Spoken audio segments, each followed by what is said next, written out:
All right, good day. It is Wicked Wednesday. As promised, we have our video series, and food is a big portion of everybody's lives. So, we decided to throw a couple of tidbits at you at what we like to do here at AutoPark. So, what we have today, we thought to kick off the summer season with something that's kind of a tradition in my life. Whenever I think summer, I think of that searing of a steak or a burger, or it's something on the grill. And you know what, I want to share with you something that I've learned over the years, and hopefully it brightens up your day. So what we have here, we have a little, there's a number of ways to call it, but it's Worcestershire sauce. I know it's hard to say, but Worcestershire sauce is very important. And then we also have soya sauce. Now, the reason for the two, one is a vinegar base, and one is more of a malt, almost like a caramel base. And the reason for the two, one is actually going to help release the stress and the tension if you're using it as a marinade. It does have a little bit of flavor, but the real flavors actually come from the soya sauce. Now, when you marinate this, or when you use this as something to brush on your burgers or steaks or whatever you're doing, the soya sauce, because it's more of a caramel, it's actually going to get those perfect grill marks that everybody's looking for, and add a little bit of sweetness, believe it or not. Now, we have parsley. Parsley is just going to round out the flavors. I feel it adds a little bit more of an earthy flavor to it, kind of cuts down on the acidity. And my personal favorite, keeps away all those vampires, and I like to use lots of them. So we have a lot of garlic. Important note, granulated garlic is the way to go. Powdered garlic, it's messy, it gets everywhere. Granulated garlic, it's not as dusty, and it also, I just find it works a hell of a lot better in the recipe. So how we're gonna get started is this. The simplest way to mix this, you have equal parts soy sauce and Worcestershire sauce.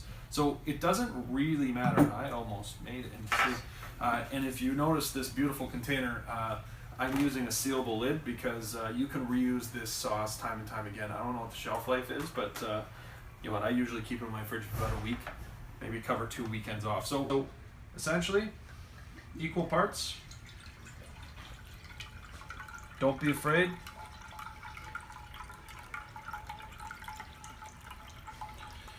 And one bottle's a little bit larger than the other, so that's probably about good there. Now, the granulated garlic powder is going to be up to you. Everybody likes garlic in a different way. I love garlic. Now, the way to do this is just kind of sprinkle a little bit in there, and you're going to want to whisk it up a little bit. Now, depending on how garlicky you enjoy it, the granulated garlic over time is actually going to start absorbing that liquid and make it more into a paste, which that's where you can use the different variations. So instead of marinating it, you can make it into more of a thicker sauce, or if not a paste, and then brush it on something like a burger or a kebab or something like that. But I'm going to show you how I like to make it, because I marinate my steaks in this almost religiously. It's my absolute favorite marinade. So we're gonna get that going.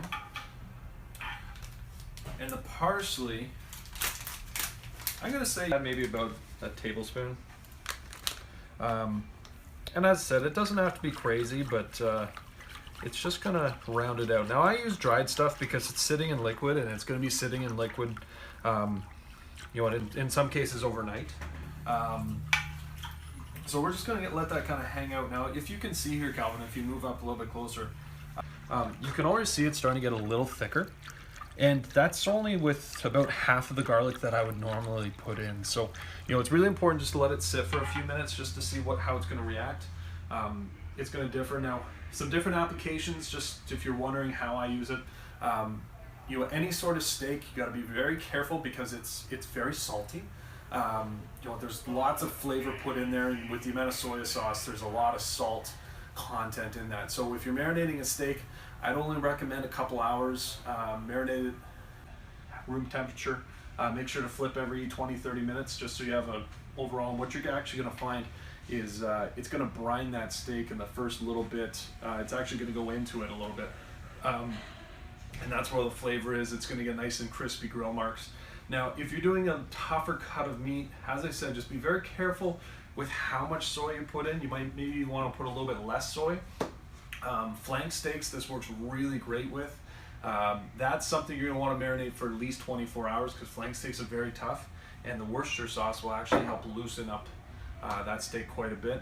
My personal favorite is when you're doing large crowds, and if you really want to wow people, you make this, and essentially when your burger's half cooked, you actually use it as a dip. You literally take the burger, dip it in the sauce, put it back on the queue, and I promise you compliments. So I want to thank everybody for watching our Wicked Wednesday, and stay tuned for our next series.